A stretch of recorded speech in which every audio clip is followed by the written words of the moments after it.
May nakapasok sa bahay nila Viancy. Kailangan pala ito ang gawin. 2 days na lang, ribbon cutting na.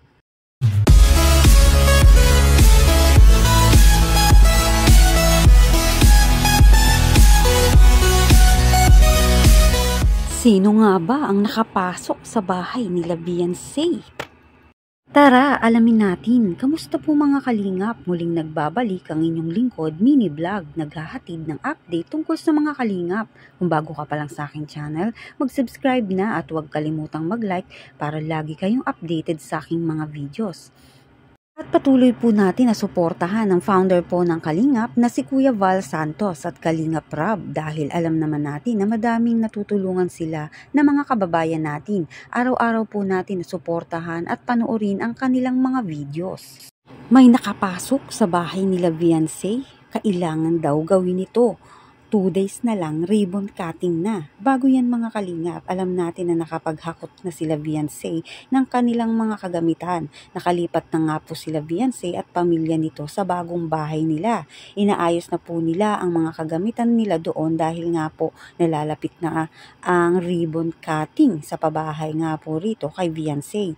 Inaantay na lang talaga nila ang pagkakabit nga po ng kuryente na pansamantala ay doon nga po muna nakikikabit ng kuryente sa kapitbahay sila Viancy.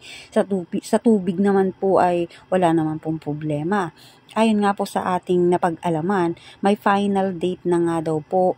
Ang sabi nga daw po ay baka sa Sabado o Linggo na daw po ang magiging ribbon cutting ng pabahay upang maitransfer na nga kina Viancy ang bahay at nang magamit na nila ito.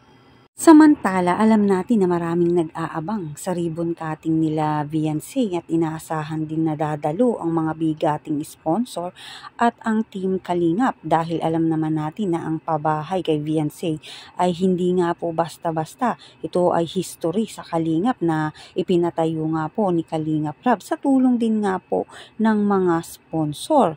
Dahil nga po si Viancy ang kauna-unang beneficiary na napakamahal at na pabahay na umaabot nga po ng 3 milyon at pinakamalaki at pinakamagandang pabahay rito. Kaya talaga namang madami ang nag-aabang at dadalo rito sa ribbon cutting. Samantala, may nakapasok sa bahay nila Viancy, lalo na sa bakuran sa likod ng bahay nila Viancy. Ano kaya iyon? Alam natin, bago yan mabili, ay masukal ang lugar na iyan. Puro puno, ganun din sa likod ng bahay nito. Di nila akalain na may mga nakakapasok nga po na ahas at iba pa nga pong insekto na talaga namang aayawan mo ito na makapasok nga po sa inyong bakuran. Kaya dapat nga po ay malagyan ng bakod ito nga pong bahay nila Viancy. Alam natin mga kalingap na hindi natin maiiwasan iyon kaya tayo na lang talaga ang gagawa ng paraan para makaiwas na makapasok sa tahanan natin dahil delikado din talaga ang ganon. Kayo, ano ang masasabi nyo mga kalingap? Ano ba dapat ang gawin sa likod bahay nila Viancy upang hindi nga po makapasok ang mga katulad nga po ng ahas at iba pa nga pong insekto?